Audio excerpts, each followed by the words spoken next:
In tonight's video, I'm going to explain why I think gold is in a new bull market.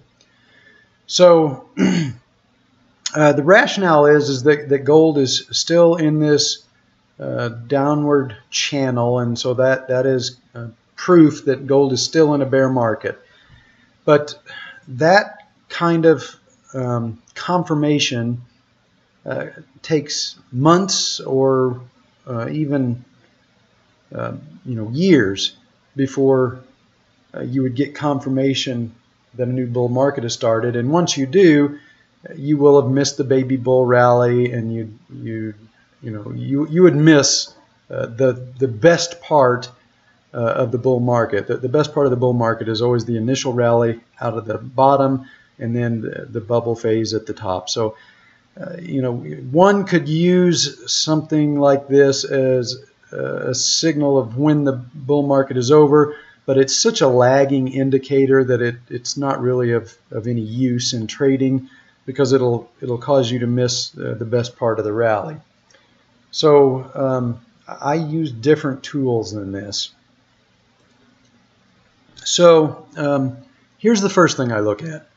Once the bear market started, we had a series of lower highs, all the way down until we got the bottom in 2015, and then all of a sudden we got a higher yearly cycle high. So from 2011 to 2015, every yearly cycle high was lower than the year before it. You can see here is the high in 2012. Here's the high in 2013, 2014 lower, 2015 lower, and then we get into 2016, and now we have reversed that pattern, and the 2016 high was higher than the 2015 high. So this pattern of lower highs has been reversed. We've now got a higher high. Now here's the next thing we want to look at. We've got a pattern not only of lower highs but also of lower lows. So here's the yearly cycle low in 2012. You can see the low here in 2013 was lower. Again in 2014 it was lower. 2015 lower again. And now we go to 2016, and not only did we make a higher yearly cycle high, but we also made a higher yearly cycle low. So this process of lower highs and lower lows reversed, and now we're making higher highs and higher lows. So that's the first confirmation, and none of that depends on a trend line. Now for the next confirmation, and this one is based on cycles. A bear market bottom has to occur at a yearly cycle low. So at one of these cycle lows, the lowest intermediate cycle in a year, during one of those, it had to be, the bear market has to bottom on one of those yearly cycle lows. Can't bottom on just an intermediate cycle low. It also has to be a yearly cycle low of larger degree.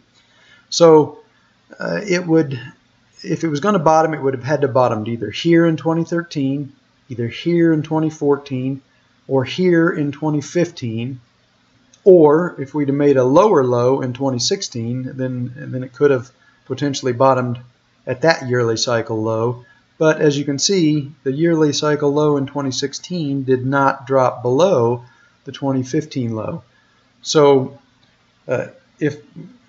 when the bear market ends, it has to end on a yearly cycle low. So we've got another confirmation. We've got a yearly cycle low right here on 2015, and that's the point at which the character of the market changed, and we started making higher highs and higher lows. So that qualification has been fulfilled. We've got potentially the bottom on a yearly cycle low. Now let's move to the next higher degree, the multi-year cycle. And for gold, that multi-year cycle is an 8-year cycle. The last 8-year cycle occurred in 2008. So the potential would be that we would get the yearly cycle low in 2016. And so you can see that this was pretty close, and this is not a hard and fast rule. It doesn't have to occur at exactly 8 years. It can stretch a year, it can shrink a year. And I'm going to say that this 8-year cycle shrunk by 1 year, and I'm going to show you why here in a minute. But based on this, the bear market low not only has to occur on a yearly cycle low, it also must occur at a larger 8-year cycle low. So this bottom in 2015, this was just a little over 7 years. That falls within the timing band of an 8-year cycle low. So we've covered another qualification for a final bear market bottom. Now let me show you why I think this was the 8-year cycle low and not something out here in 2017 or 2018.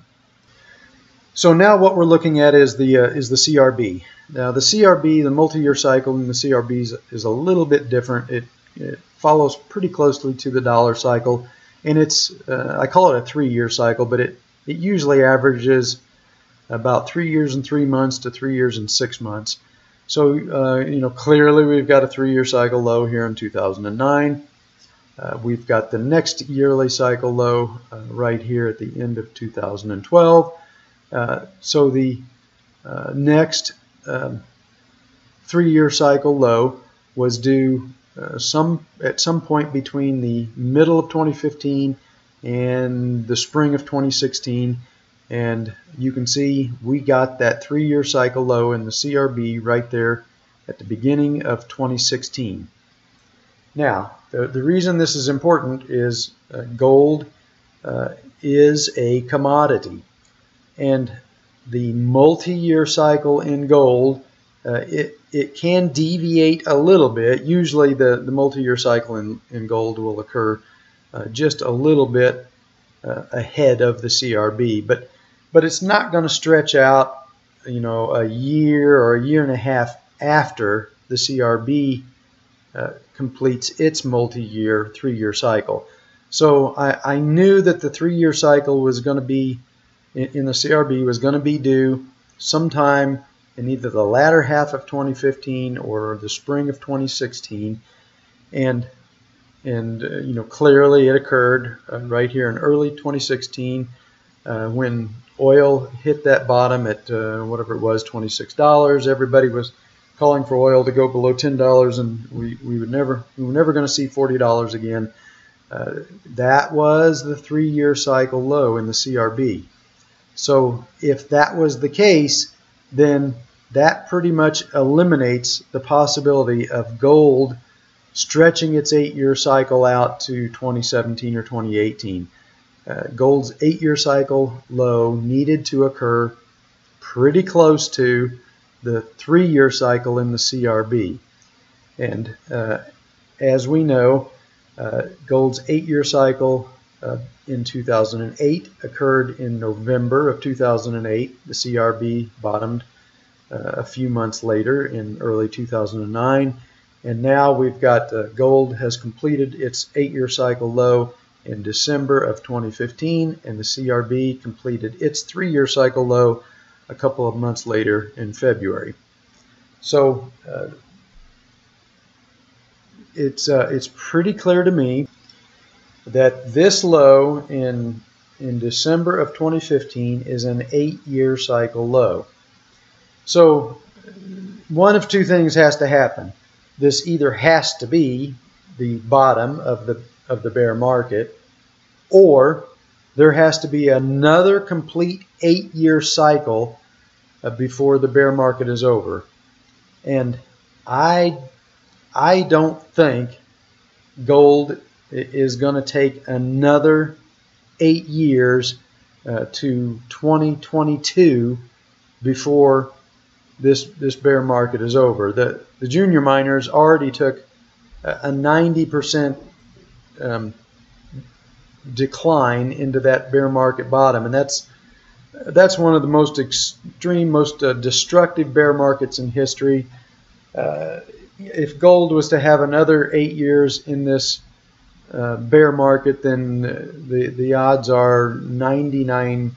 The juniors would lose 99% of their value. It would be the most destructive bear market ever in the history of the world, and probably in the future of the world. There would never be another bear market like it. 99 out of 100 gold mining companies would go out of business, and I just don't see anything of that magnitude happening in the world, especially in a world that's been driven by global QE for 9 years now. So I think this is a final bear market bottom. Now, I'm going to say again, we've had 8 years of global QE. There has to be consequences of that. There has to be bubbles. There's clearly a bubble in the bond market. We've got negative rates. Never talk about irrational. That's irrational. Loaning money to a bankrupt government that can never pay it back other than to counterfeit money. That's irrational. So there's definitely a bubble in the bond market. I'm pretty sure we're about to get a bubble in the stock market, and then I think we have to have a bubble in the commodities market, specifically gold.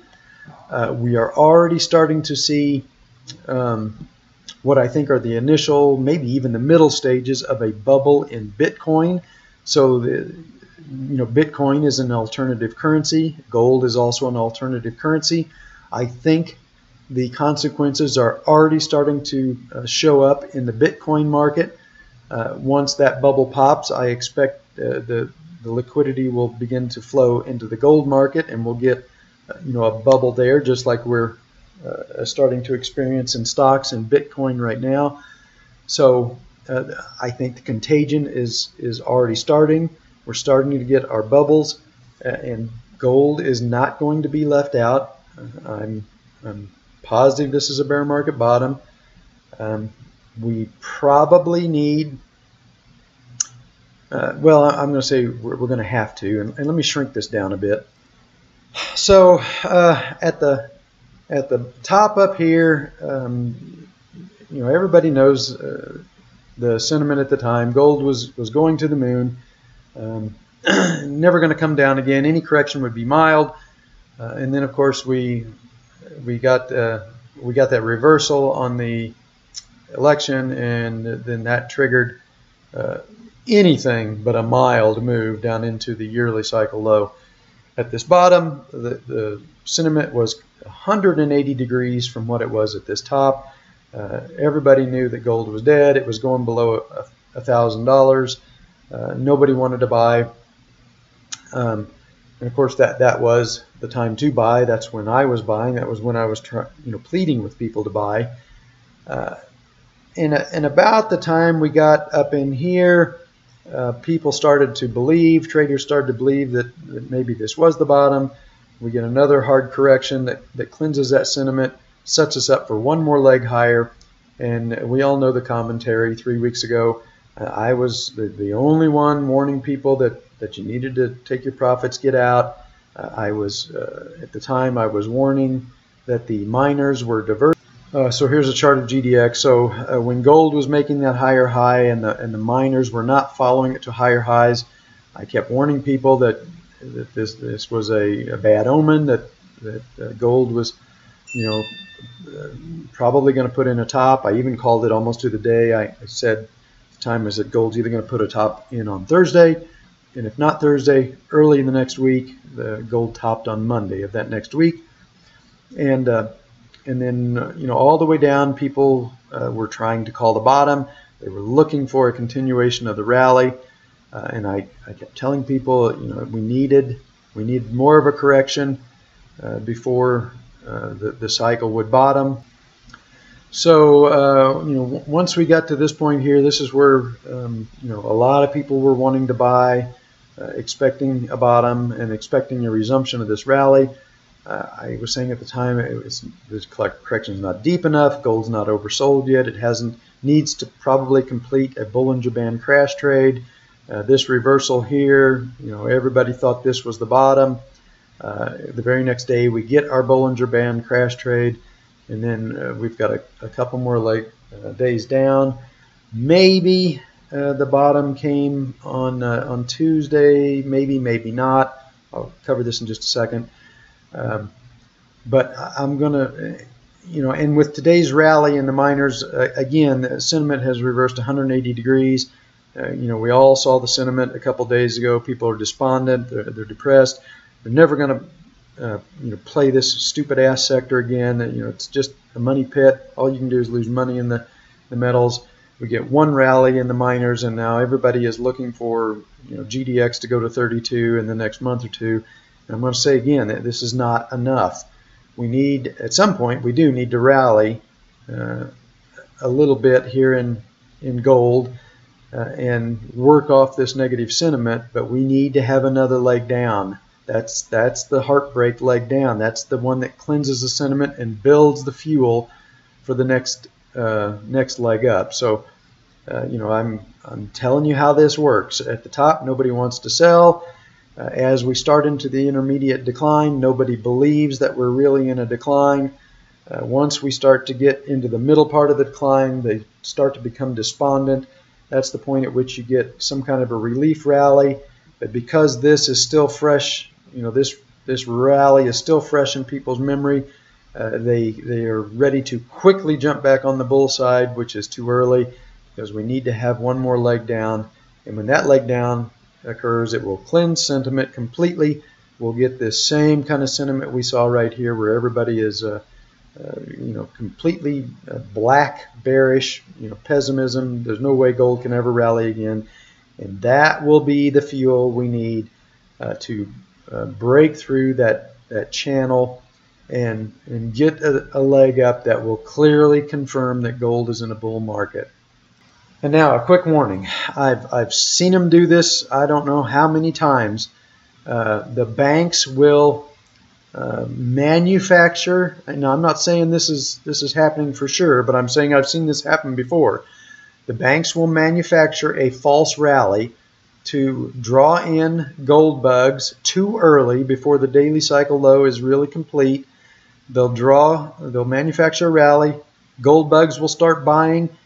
That allows the banks to lay out more shorts, and then they will take the market back down, and we'll get one more lower low that will complete the daily cycle decline. I'm not saying that's what's happening here, but I would stress again that it's very dangerous to play the long side late in an intermediate cycle, because I've seen this kind of bullshit, for lack of a better term, happen before. The banks will manufacture a rally to sucker gold bugs in and then fleece them by taking the market down one more time into a true daily cycle low, and then we get our bounce. So keep that in mind if you're going to take a risk and try and play the long side late in an intermediate cycle. Even if this does turn out to be the daily cycle low, remember this is almost certainly going to be a left translated cycle, and we're going to have one more leg down into sometime in June before we complete this intermediate cycle low. And I'm pretty sure the banks are going to make sure that they run this stop at the December low, and that's going to give them an entry into what I think will turn out to be a second baby bull during the second half of the year.